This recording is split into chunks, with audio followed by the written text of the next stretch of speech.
একটি দ্রবণে 320 গ্রাম জলে 40 গ্রাম নুন আছে। ভর অনুপাতে ভর শতাংশ হিসাবে দ্রবণটির গাঢ়তা নির্ণয় করো।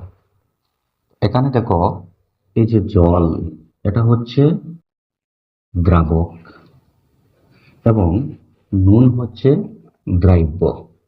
সুতরাং 320 গ্রাম জলে, অর্থাৎ জলের ভর হচ্ছে 320 গ্রাম, তার মানে দ্রাবকের ভর হচ্ছে 320 গ্রাম এবং দ্রাব্যের ভর হচ্ছে 40 গ্রাম। সুতরাং এই অঙ্কের সমাধান আমরা কিভাবে করব?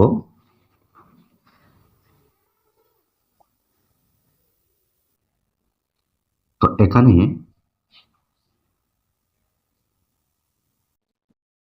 দ্রাব্যের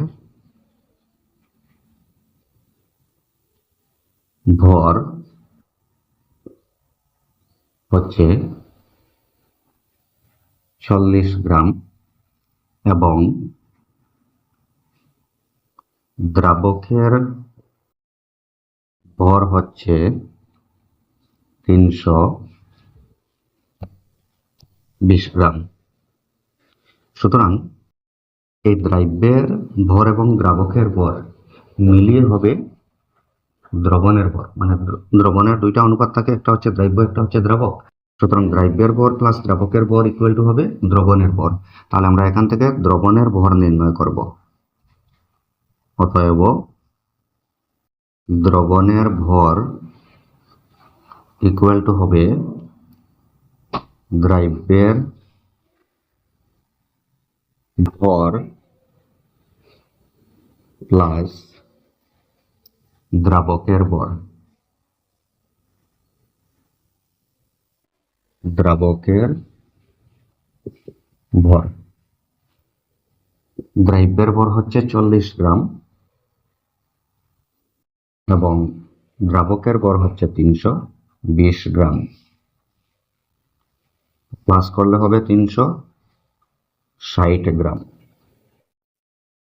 ঠিক আছে, তাহলে এখন ভর অনুপাতে ভর শতাংশ হিসাবে দ্রবণের গাঢ়তা ইকুয়াল টু আমরা জানি দ্রাব্যের ভর বাই দ্রবণের ভর ইন্টু 100। সুতরাং গাঢ়তা ইকুয়াল টু হবে দ্রাব্যের ভর ডিভাইডেড বাই দ্রবণের ভর, এবং দ্রাব্যের ভর হচ্ছে এখানে 40 গ্রাম বাই দ্রবণের ভর হচ্ছে 360 গ্রাম ইন্টু থাকবে 100 ইন্টু 100। এখন এখানে 0 0 ক্যান্সেল হবে, 4 দিয়ে 1, 4 দিয়ে 9, তো ইকুয়াল টু হচ্ছে নিচে হচ্ছে 9 আর উপরে থাকছে 1 ইন্টু 100 মানে 100 ইকুয়াল টু। এখন আমরা 9 দিয়ে 100-কে ভাগ করব, 9 দিয়ে 100-কে ভাগ করব।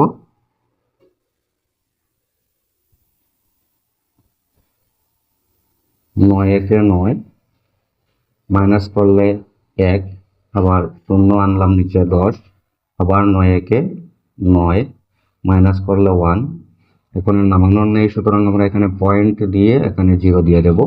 আবার যাবে একবার, 9 একে 9, মাইনাস করলে 1, আবার দশমিকের জন্য আমরা 0 দিতে পারবো 10, আবার হবে 1, 9 একে 9। সুতরাং ইকুয়াল টু হচ্ছে 11.11 বা আমরা 1 লিখতে পারি। সুতরাং দ্রবণের গাঢ়তা ইকুয়াল টু হবে 11.1। ঠিক আছে।